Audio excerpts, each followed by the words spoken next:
But I'm gonna keep it real with Khora. It's just, was that 114 million Ethiotic? Khora. Oh boy, Khora. You've been asking me to make a video about her for years. And you know what? The day has finally come. In today's Warframe guide, we're going to take a look at Cat Lady Khora, how to obliterate entire rooms with just one click, but also a, in my opinion, much more fun and memey build that turns your Kavat companion Venari into one of the craziest nukes in the game. Follow me on Twitch, link in the description down below, we're live multiple times a week. Big shoutouts to all our generous channel members, and now, let's jump right into it. You know how it goes. The first thing we're going to talk about is Khora's ability, starting out with the passive, and this is a very short affair because Khora's passive is that she has Venari, her little Kavat companion, who will always be by her side, and that also means that Khora can have two companions, Venari plus whoever you choose in the companion slot. While Venari is alive, Khora passively gains 15% more movement speed, and for her passive, that in my opinion is already all the important info that you need to know. Up next, let's talk about her second ability, Ensnare, because the first ability, Whipclaw, that is a little bit more lengthy, so I want to talk about that at the end. Ensnare, however, is pretty darn simple because it is a grouping tool. You mark an enemy, then nearby enemies will get pulled in, and the good thing about Ensnare is that the enemies are not only grouped up, they are also stunned and completely disabled. Plus, they are grouped in a way that their heads are exposed, meaning if you're playing a weapon into headshots, Ensnare is the most comfortable grouping ability in the game. Neatly, this is also Khora's helmet ability, so you can put that on any other Warframe out there. One more thing to mention here would be that enemies who are ensnared take 200% damage from your Whipclaw, about which we're going to talk in a minute here, plus also 150% damage from Venari, your little Kavat companion. Ability number 3 is called Venari, which is a little bit confusing because Venari is also the name of your companion, but we gotta differentiate between Venari the companion and Venari the ability that is Khora's 3. Here's what I mean. See, Venari the companion will always be by Khora's side, even if you replace Khora's third ability Venari with something else from the helmet. Now, what the Venari ability does is, it gives you 3 dedicated commands that you can give to the Venari companion, and those would be either to attack an enemy, to protect yourself, or to heal yourself or an ally. Now, in the Warframe wiki, there is a whole lot to read about all these 3 stances here, but to keep it really darn simple, in my opinion, the only important things to keep in mind here is, with the attack command, you can mark an enemy, and then Venari will instantly jump or teleport to that enemy and perform a special attack animation, which is very cool because that makes Venari the only companion in the game that you can directly control onto a specific enemy, and you don't have to pray for good companion AI. And then secondly, heal is also pretty nice because you can use it in defense missions to heal the defense objective, but the third one, protect, in my opinion, is not all that necessary. Now, Venari, the skill, also has an augment called Venari Bodyguard, and while this is cool, essentially killing Venari instead of you if you die, I would say this one is of course personal preference, but I don't like it all too much and rather not use a mod slot for it. Ability number 4 is called Strangledome, and this is basically Khora's signature move. You create a globe out of chains, and like a spider web, enemies that get too close or caught up in it directly will be held in it and receive 200% damage vulnerability, making them faster to kill. But not only that, the Strangledome also makes it that the enemies that are affected by it will draw in other enemies' aggro, so essentially the Strangledome also helps you to not receive as much incoming fire yourself. However, the most important feature about Strangledome is, if you attack an enemy in the Strangledome with your Whipclaw, about which we're going to talk afterwards, don't worry, then that enemy that you attack will of course take the full damage, but every other enemy in the Strangledome will also take 50% of the damage that you dealt to that enemy, which essentially means as long as you deal enough damage, you can nuke away every enemy in the Strangledome at the press of a button. Just one thing to keep in mind, the aforementioned damage vulnerability that enemies get while in the Strangledome, that unfortunately does not apply to the Whipclaw itself, which to me seems like a weird anti-synergy, but don't worry, we're gonna deal millions of damage anyway, so it's not all that bad. Now, also Strangledome has an augment, and this one is actually pretty interesting. It's called Pilfering Strangledome, and what it makes is that enemies who are held in the Strangledome have a 65% higher chance of dropping additional loot when they die. This percentage, unfortunately, can't be modified, so it's always set to 65%. However, and this is a nice synergy, the additional loot chance that this gives you stacks with some of the other looting abilities, like Avara's Prowl, like Atlas's Orgaze, or Necros' Desecrate. Meaning, if you want to go and farm as many resources as possible in a mission, you can make a very neat team out of Atlas, Khora, as well as Necros, and get showered in loot. But now, let's finally talk about Whipclaw, her ability that I've mentioned 1,000 times already. This is Khora's exalted weapon, and there is a lot to talk about here, so let's get right into it. Whipclaw is a whip that you activate by simply using your first ability. When it hits an enemy, it will cause a little bit of an AoE explosion, so you're probably hitting multiple enemies at the same time, and as previously already said, it has great synergy with your second and your fourth ability. Looking at the stats, we have some pretty standard stuff to work with here. Nice critical chance of 25%, 2x multiplier, and 25% status chance, meaning you can build it into both crit or status, or maybe even into a hybrid build. Your combo counter increases by 20 every time that you activate the Whipclaw, so that goes up pretty darn quickly, and the higher the combo counter is, the more damage you naturally deal. Just one more thing I wanted to mention here is that the range on Whipclaw not only stacks with the melee range mods that you put onto it, but also with the ability range on your Khora herself.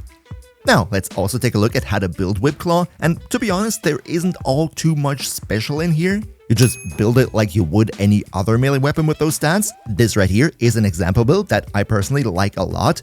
Just one thing that I wanted to mention here is, when it comes to the arcanes, I'm personally not a big fan of melee influence, because while sure, melee influence is the most busted thing since sliced bread, we all know that, given the fact that you can spread your Whipclaw's damage with Khora's 4, that means she kinda sorta has melee influence built into her kit already, which is why I personally prefer going for melee exposure, giving you a whole lot more corrosive damage, making the numbers even bigger, and your Khora way less generic to play.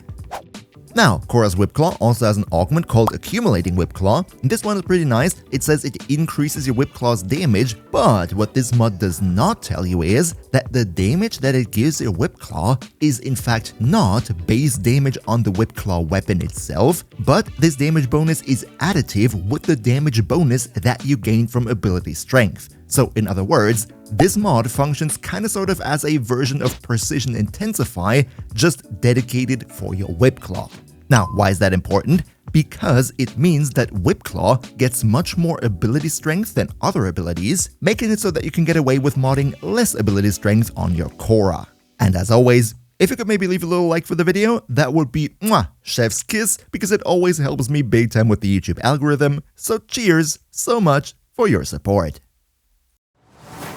But now that we know what Khora's abilities do, let's next talk about builds, and in today's video I have two builds prepared for you.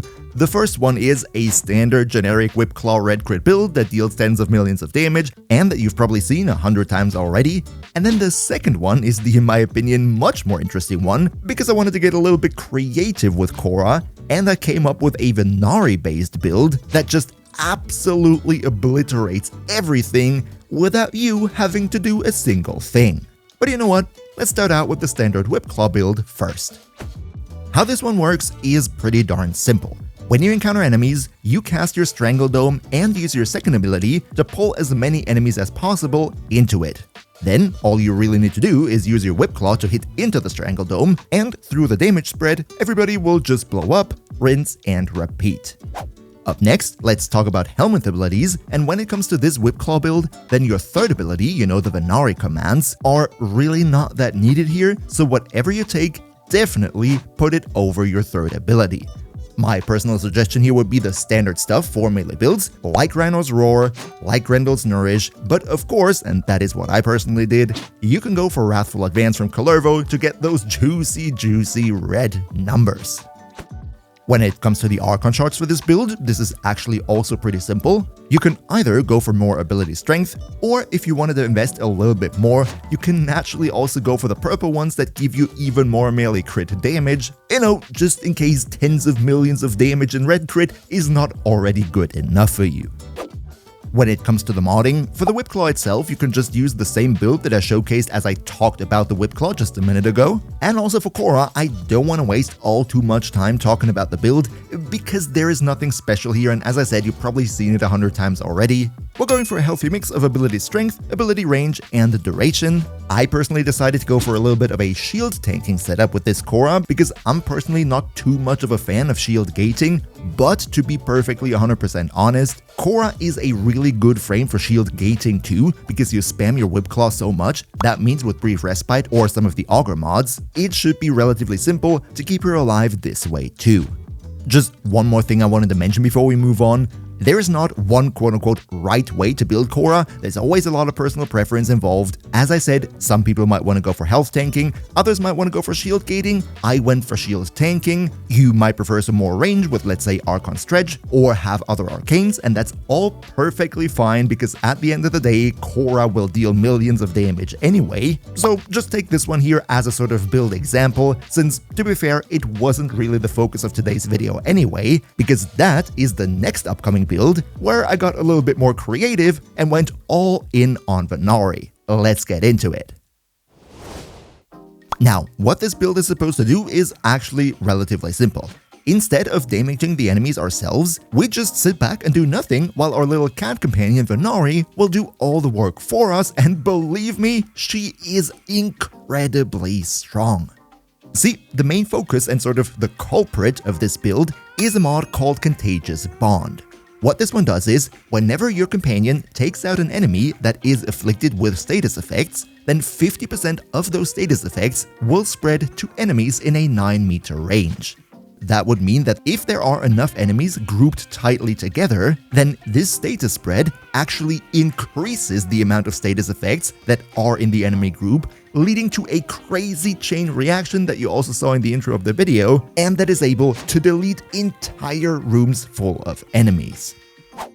The first thing that is very, very important on this build is that, unlike everyone else on this planet, we will actually not subsume over our third ability because we need that to mark the enemy. The reason why we want to mark the enemy is that this actually bypasses the somewhat inconsistent companion AI, so we don't have to pray and wait that our Venari will attack the right enemy by itself. We can just mark the enemy that we want to delete, and then Venari consistently and without any distraction will get to work, attack that enemy multiple times with its special attack move, and this level of consistency with companion AI is only possible if we use the attack command from our third ability. Now, first of all, let's take a look at my Venari build, where you don't need to copy this 100%. Not every mod that you see here is totally necessary. The only things that we really need, of course, is Contagious Bond, otherwise we're not getting the status spread, Pack Leader, or Primed Pack Leader, so we can heal our Venari by attacking enemies, Hunter Recovery, so our companion can heal us back, which is a very nice way to keep Khora alive, plus, and this is also why I used Hunter Command, the effect of the Hunter mod set makes it that our companion damage against enemies affected by Slash is even higher, meaning having more Hunter mods in your setup will lead to more damage output. So much for Venari herself. However, when it comes to modding Venari's claws, things start to get a little more interesting. See, I don't know if this is a bug or it is 100% intentional, but Venari's attacks can only crit when Venari does a normal standard attack. If you mark an enemy with your third ability and Venari performs her special attack move, those hits cannot crit at all, and because we're focusing on those hits, that means our Venari claw build will look a little bit different than you would expect because we leave out everything crit related, so no bite, which is cool because it's a pain to farm, and also no hunter synergy. Instead, we go all into heat and all into damage, and the posture also doesn't really matter all that much because, as I said, our Venari attacks will come from marking the enemy and doing the special attack, and that bypasses the stance mod that you put onto the claws in the first place.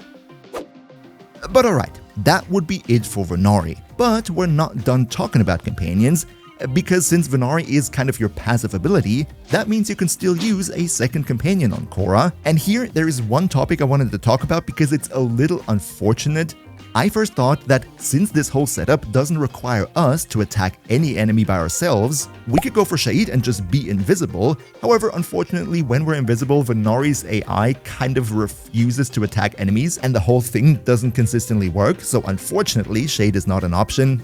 And instead, I personally found myself enjoying Nautilus a lot because the chain reaction is stronger the more enemies are clumped together, and Nautilus can do that for us. Bonus points if you equip him with a weapon like the Tazakor that inflicts multiple different status effects, because that then means when Venari takes an enemy out, not only Venari's heat damage will be spread, but everything on the enemy will be spread, dealing even more AoE damage.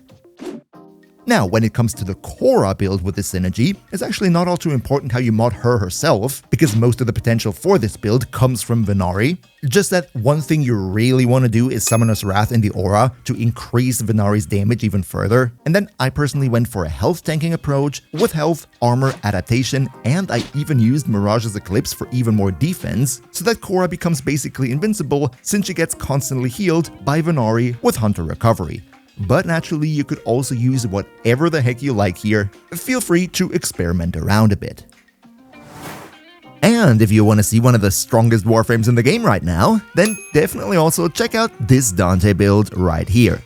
Another massive shout out to Niels V, Demon Lord Zell, Demon Emperor, Emperor Prime, Nos Linux Gaming, Turtlepeer, Lycon Shepherd, On the Kanio 2, Pepperwolf, Mihawky, Phil the Meme, Ben Spence, Leo Murasaki, and all other generous channel members for your continuous support.